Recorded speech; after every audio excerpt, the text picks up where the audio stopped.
Hello! Today I'll be making a rhythm game. For this tutorial, I'll be mapping the chart using the MIDI format. Using this format makes the beat map easier to edit if you have a digital audio workstation. Before we start this tutorial, you'll need to download the Draw with MIDI plugin DLL. This allows us to read and manipulate the MIDI data in Unity. You will also need some digital audio workstation that can export to MIDI. For this tutorial, I'll be using LMMS as free, open source, and available on both Windows, Mac, and Linux. However, if you want, you can use FL Studio, Ableton, Cubase, or any other DAW. It just has to export to MIDI. If you are having any issues with setup whatsoever or following the code during this tutorial, this project is also hosted on GitHub, so you can reference everything there too. There's also comments too, so that's really nice. Hopefully this tutorial will serve as a good template for making a rhythm game. Speaking of rhythm games, I'm actually hosting the Rhythm Game Jam. It lasts 2 weeks, starting July 23rd and ending July 30th. If the jam hasn't ended yet and you would like to make a rhythm game, you should really consider joining. There's also the added bonus of getting feedback and attention from our community, so that's pretty cool. Anyway, once you are done with the setup, open a blank 2D Unity project and open LMMS. So I just went ahead and opened LMMS. As you can see, I have a few things here. So go to your sample track. This is going to be the music that we're going to use for our charts. I'm going to go ahead and open an audio file, and this will ask you to open any audio file. Note that MP3 is not supported, only these audio files here are supported. So you'll have to convert your MP3 to WAV or OGG using a site such as Convert.io. Anyway, let's go back to LMS. I'm just going to import my audio file real quick. Okay, now that your audio file is loaded, it should look like this. Now we're going to need to make a track to actually put our chart in. So I'm just going to go to drums and find something I like. Actually, we can use this hi-hat. I'm going to put this in, make a new track. And if I click on this, you can actually see that we can actually play with our keyboard. So if I press RTYU, it should actually play on this keyboard. I'm pretty sure FL Studio has a similar function, but yeah. Okay, so we're going to go ahead and make a new pattern, and we're going to actually record us playing. Now, human taps are actually really not accurate with the beat, so we want to make sure we quantize it so that way it's accurate. And we're going to have to adjust this later, so that way we can make sure, oh, this syncs in with the beat. So for normal songs, you might use something like 1/4, 1/4, 1/8. But for like really fast songs, you might want to use 1/16, 1/32. Just quantize it to your needs so that it's accurate. It also helps if you know the BPM of the song. In this case, this song is 200 BPM, so yeah. Okay, so let's get started to record. So hit this button to record the notes, and then click this to play, and just play. I'll make this chart real quick.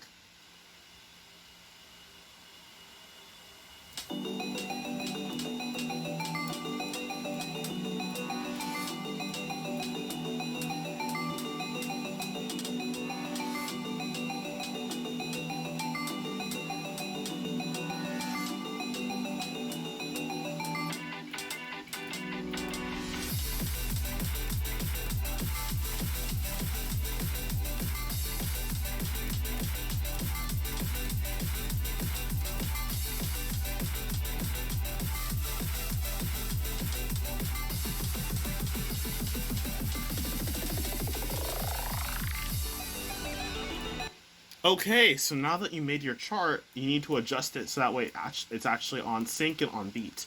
So as you can see, I have some notes here. I want to make sure all these are on sync.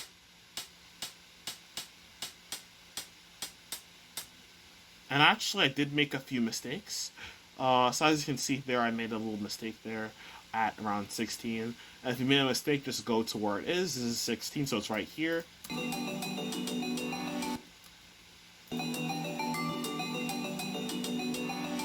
So I want to do this and cut that. There we go.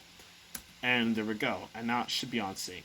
And just adjust any notes that are not on sync. You usually want each note to be like good parlay from each other. Just edit it, honestly.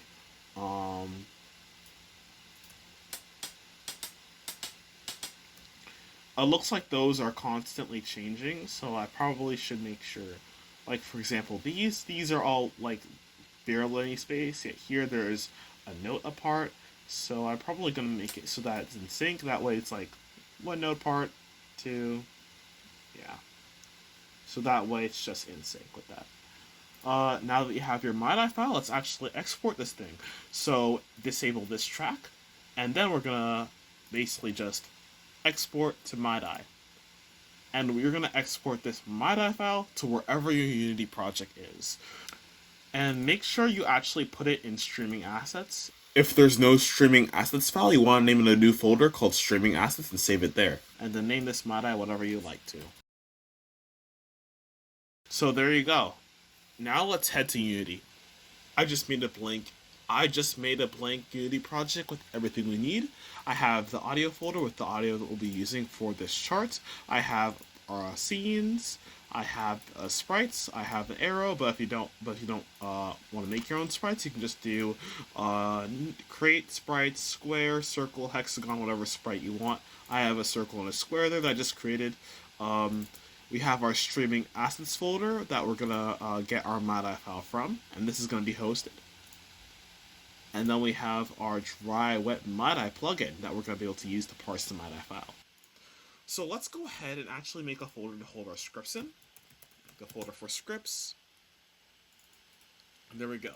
I'm gonna make a new script called SongManager, and this is just gonna manage the track that we're gonna make. So go ahead and open that. So we have our new class here. Let's go ahead and make some variables. So we have an instance of our SongManager so we can access it from other classes. We have an audio source with our music so we can actually play it when we're ready. We have our song delay in seconds, so that way we can delay our song after a certain amount of time. We have our input delay in milliseconds in the case there is an issue with the keyboard and we need to have an input delay.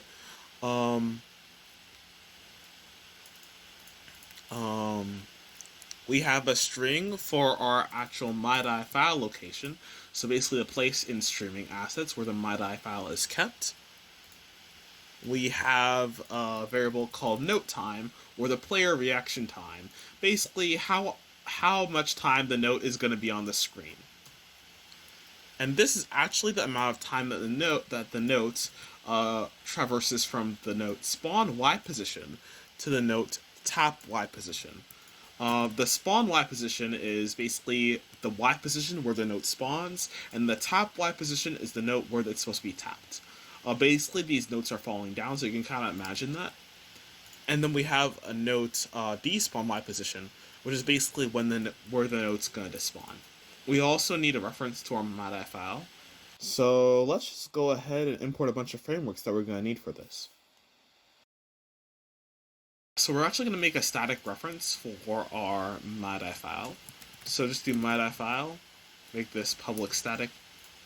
And this is basically where our MIDI file is going to load on RAM, basically. So it's going to stay here once it is parsed. Okay, so let's make something on our start function. So first we want to set our instance to something, because by default it's null, so we want to set to something. Then we want to check if the streaming assets path is a website or not. Basically, depending on the platform, streaming assets can be a website, or it can be a file. So on Windows, Mac, and Linux, it's going to be a file, whereas on WebGL, it's going to be a website. So I actually want to check and see. So by doing this, we just need to check and see if the streaming assets path either starts with HTTP or HTTPS. Then we read the file from a website. Else, we read the file from a file. We just read from a file on disk. I'm going to make some functions for these. I'm just going to generate some methods. And now that we have some methods here, let's remove this exception here. If it's a website, we actually want to make a Unity web request.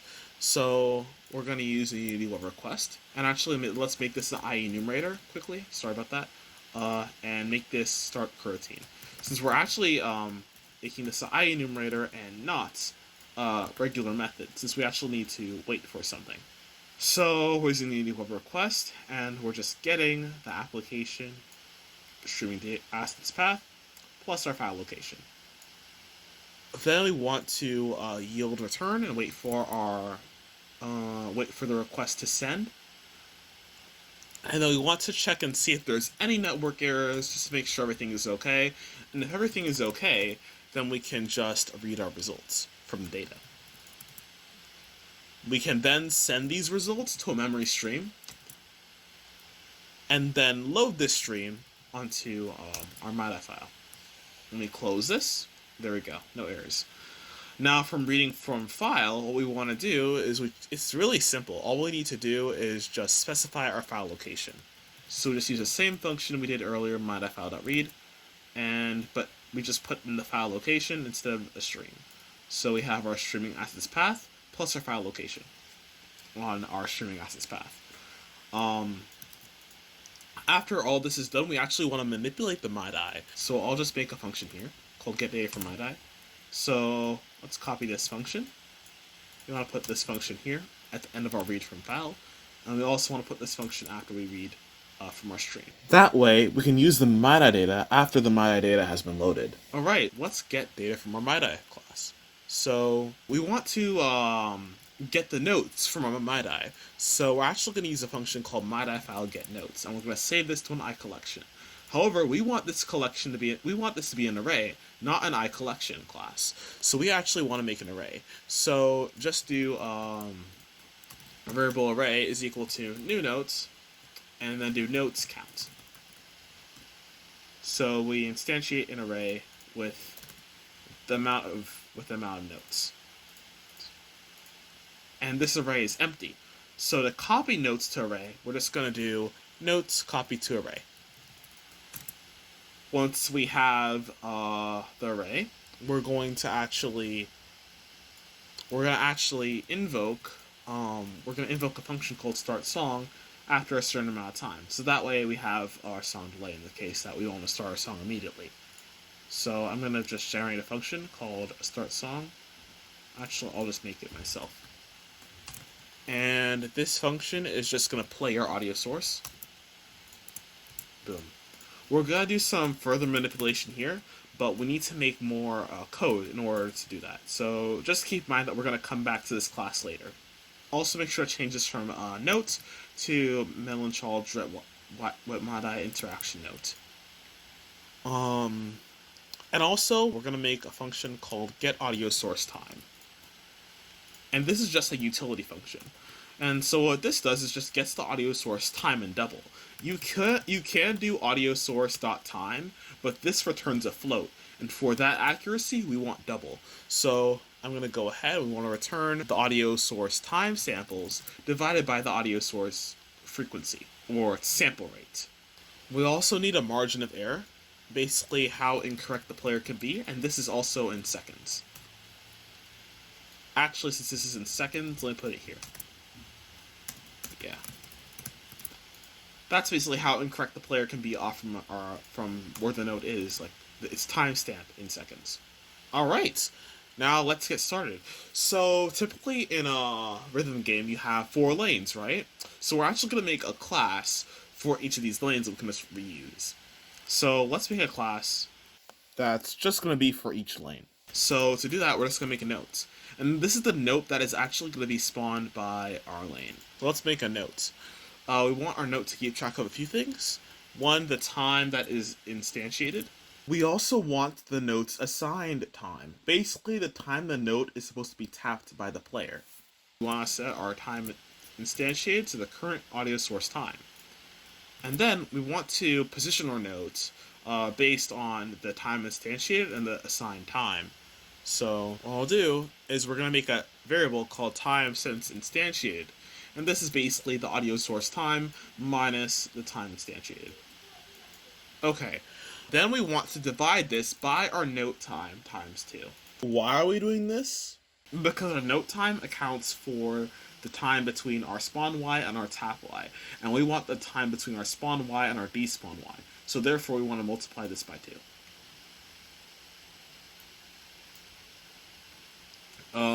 We want to check and see if this t is, and this is going to be from 0 to 1. If t is greater than 1, it needs to be destroyed. Else, we're going to position this along our track. So just set transform.position to a vector3 lerp function that takes in our note spawn Y, our note despawn Y, and t between them. Basically, 1 is going to be despawn Y, and 0 is going to be spawn 1, and t is anywhere between 0 and 1. Okay, now that we have our note class, let's make our lane class that's going to handle spawning these notes, and it's also going to handle player input. Let's go ahead and make a lane. Okay, so here we have our lane class. So remember over here, in our chart, basically, these fall on certain keys. So this beat falls on F, and we want to send any beat on F to lane 1. For G, we want to send any beat on G to lane 2.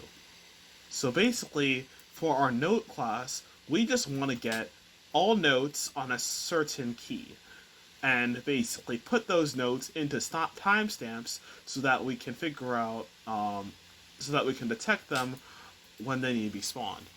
So I have this note restriction, and that's what this note restriction essentially does. It basically restricts notes to a certain key.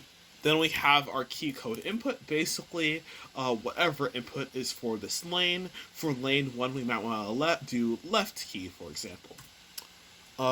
We do a public game object for our note prefab, basically the note prefab that we're going to spawn, the note that we're going to spawn in, and we actually want to manage these note prefabs in a list of notes. So that way we can keep track of all the notes that we end up spawning or instantiating. We also have a list for timestamps.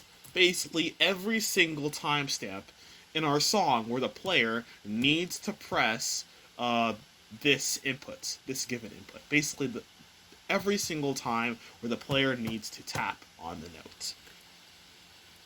We have a spawn index and an input index, and this is just to keep in track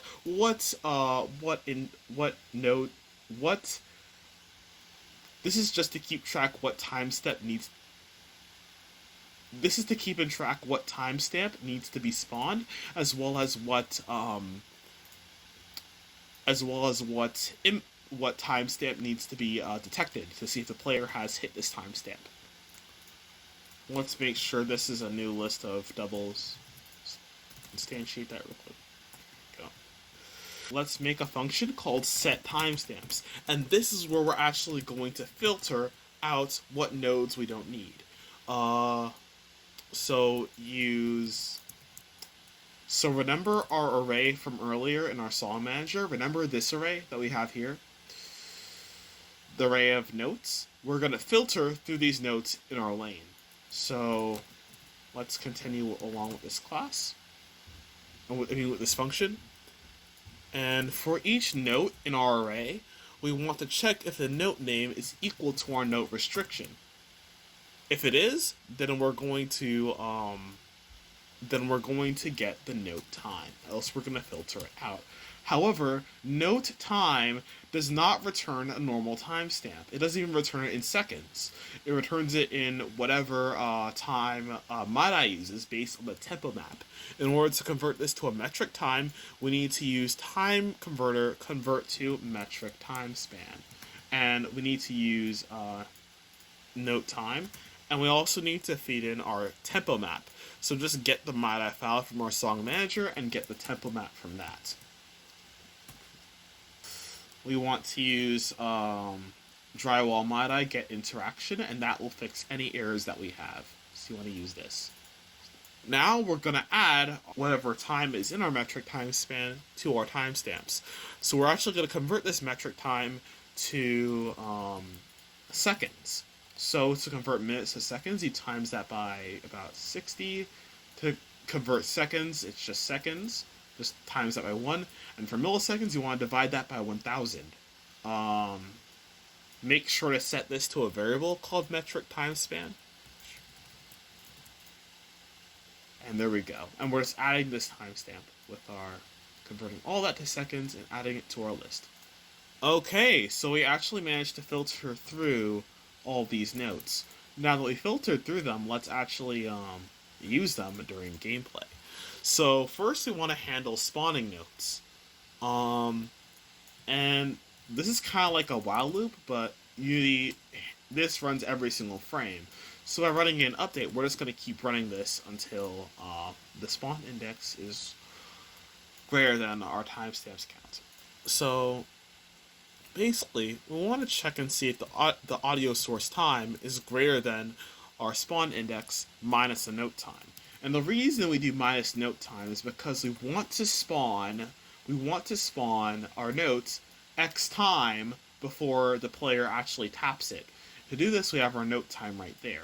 And that's basically the amount of time that the note is going to be on screen. So we want to check and see if it's basically time for this note to spawn. And if so, we want to instantiate our note. So we're going to instantiate a note, then we're going to add this note to our list. And then we're going to set the variable's assigned time, so that way the node knows how to position itself. That way the note can be tapped at the right time.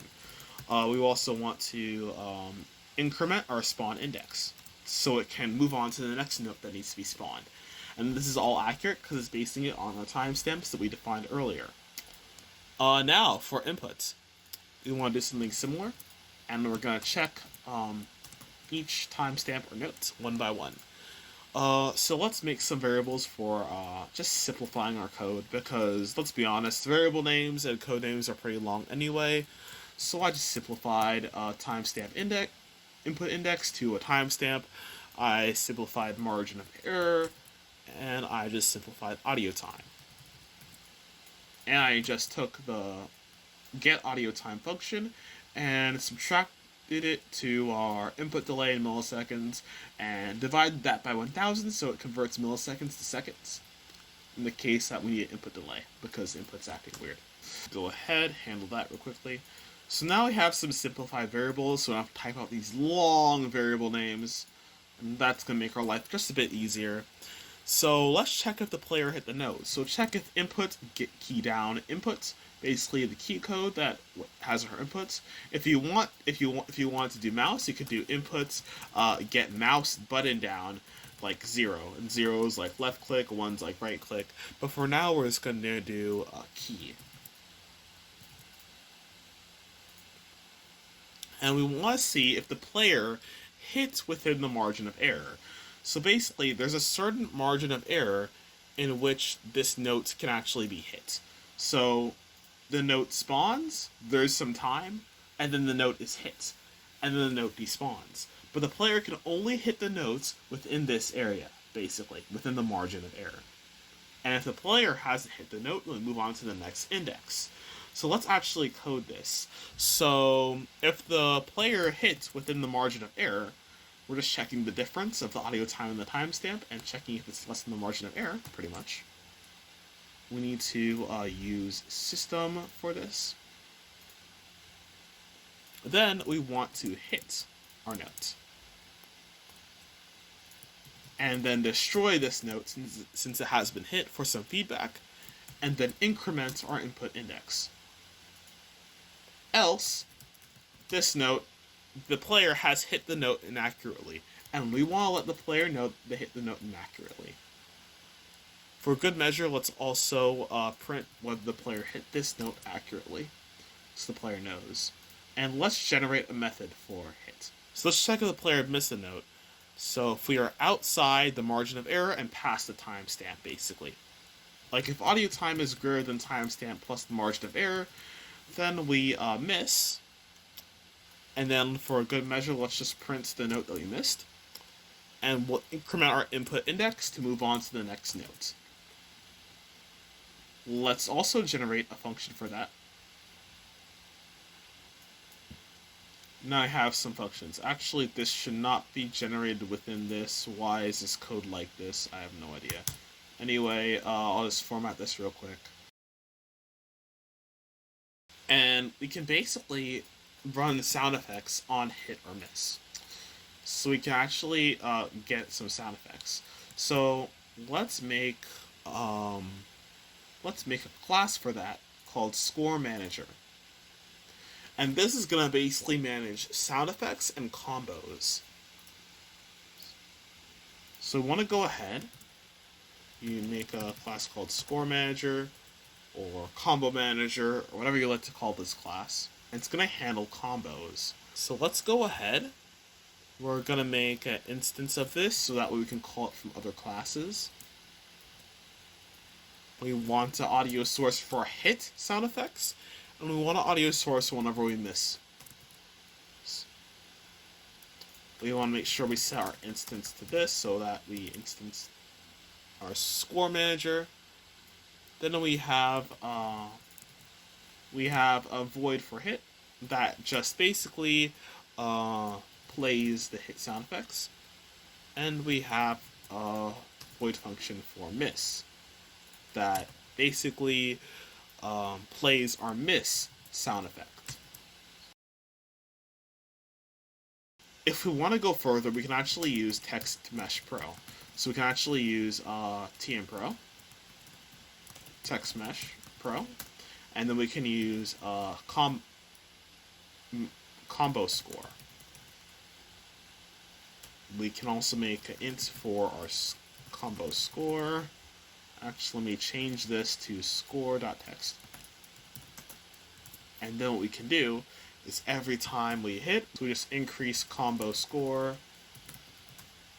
Make this static real quick. Plus equals 1 every single time we hit it. And if we miss, we just reset combo score since we basically lost our combo.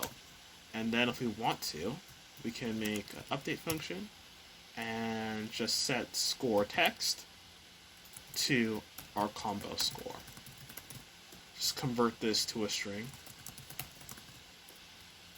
And then we want to reset our combo score at the start of the game. So there we go. We have our score manager, and we automatically implemented sound effects as well. Nice. So make sure to go back to your Lane class and use the functions that we made earlier in ScoreManager. Now, if we go to our Song Manager, you can see, remember we want to do some further manipulation? Now's the time to do that further manipulation. So, we actually want to make a list of lanes, actually.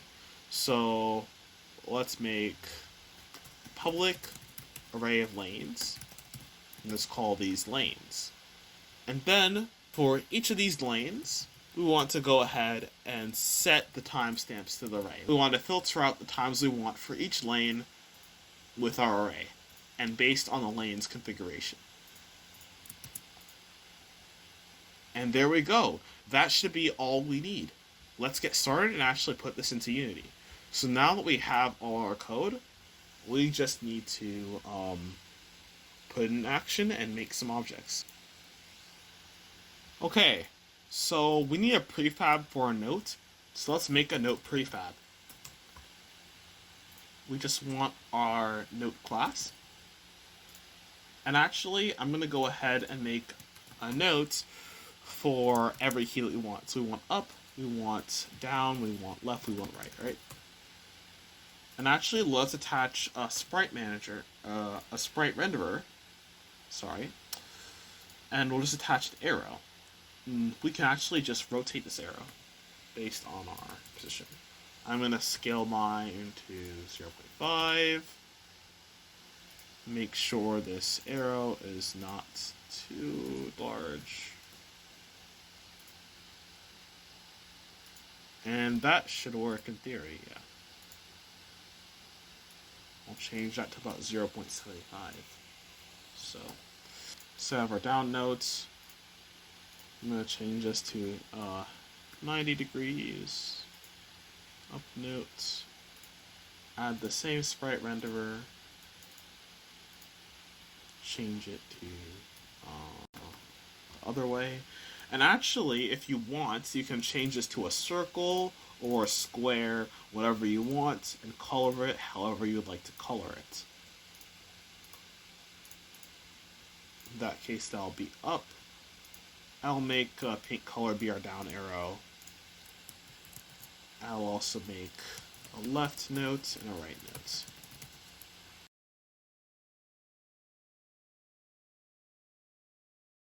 So there we go. I actually have all my notes just like that.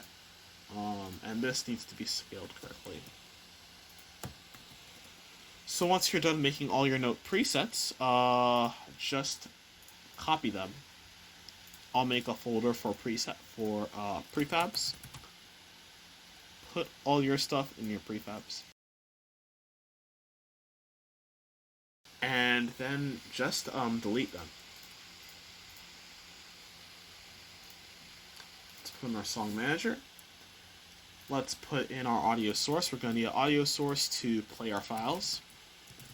So let's just make one real quick. We're going to place our file there. So let's make a new component called audio source. We'll just put our file there. Let's put our audio source there. Cool. Now we need to make all our lanes. So we want 4 lanes. So I'm going to go ahead, make lane. Call this lane 1. And I'm going to put lane there. For lane 1, we probably want to use F to match with our, to match with our key. We have F, G, A, B. So I want lane 1 to be F, lane 2 to be G, lane 3 to be A, and then lane 4 to be G. So I'll set those to my note restrictions. I'll make this,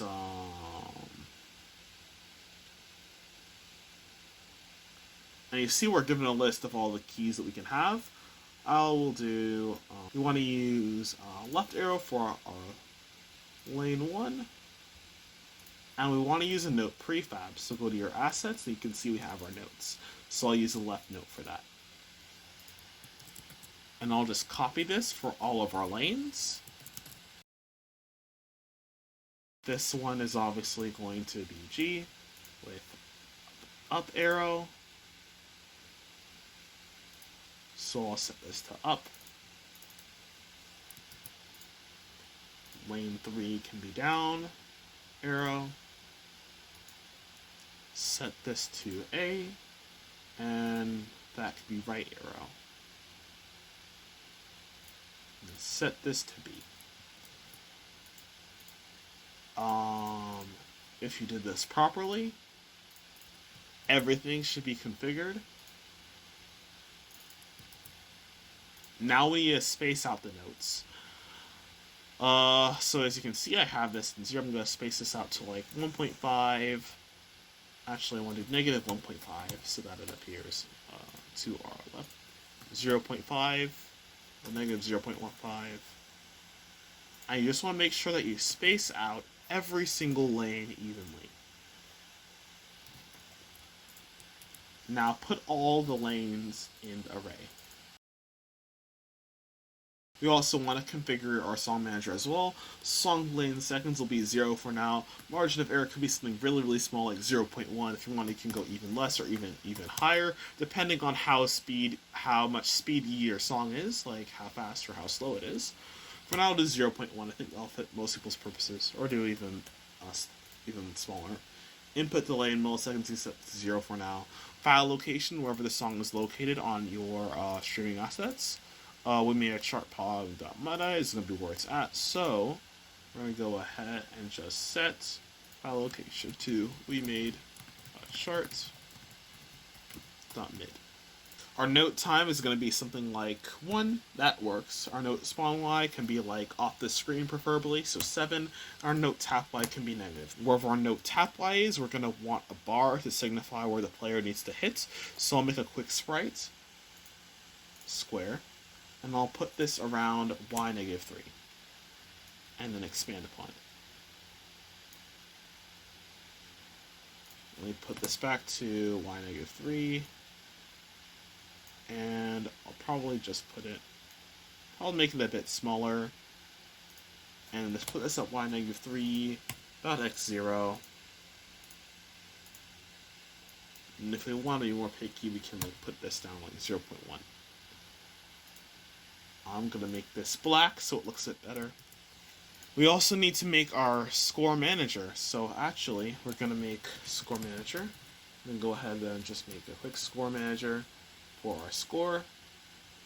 And now we need to fill in all these fields. So I'm going to go ahead, make 3D object called Text Mesh Pro. We're going to import our TMP Essentials. And there's our text. We can put our text in the corner. Shorten the amount of area it takes, just like that. Test it out. Put the text in our ScoreManager. And we also want to make sound. We also want to make audio files for our hit and miss sound effects. So I'll just make some audio source here, and then duplicate this to make another audio source. Okay. I actually have audio source already for miss and hit. I put miss. So I have a kick for my hit, and I have I actually have the Osu break score. I actually have that as my miss sound effect. So that's from Osu. It's pretty funny. But you can use whatever sound effects you want, or you don't need sound effects, but it's good if you have them. Make sure your Score Manager has hit and miss audio source set to its sound effects in the inspector, and it should work now. And there we go, it works.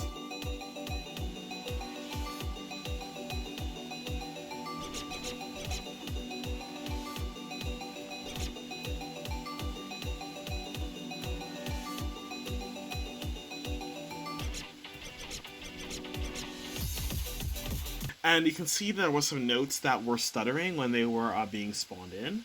If you don't want that to happen, what you can do is you can actually set these to you can actually set, go to your prefabs, you can set the sprite renderer to be disabled by default.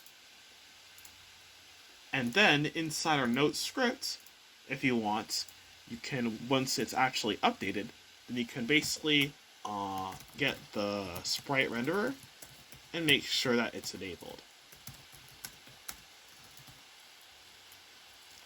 This should make sure, actually put this after we set the position of the object. This will make sure that there is basically no notes that aren't in their position and are just spawning. So that way the notes appear as if, you know, the notes just don't go to the center and they don't like stutter like that. So now if we run that now,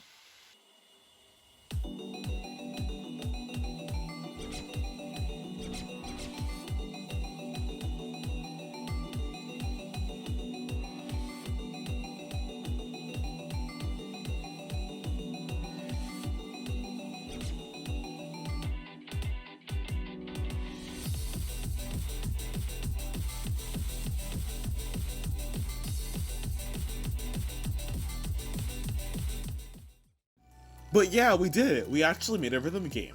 If you are expanding this template to make a rhythm game yourself, there are some more resources listed down below in the description that you may want to check out. Also mentioning this again, the Rhythm Game Jam is coming up. So if the jam hasn't ended by the time that you're watching this, and you actually want to make a rhythm game, then consider joining. Thanks to DachiTrax for allowing me to use their music for this project. You can check them out at their channel. But yeah, anyway, that's all. I hope you learned something. If you enjoyed, you may want to consider subscribing. And take care, and I'll see you in the next video. Bye!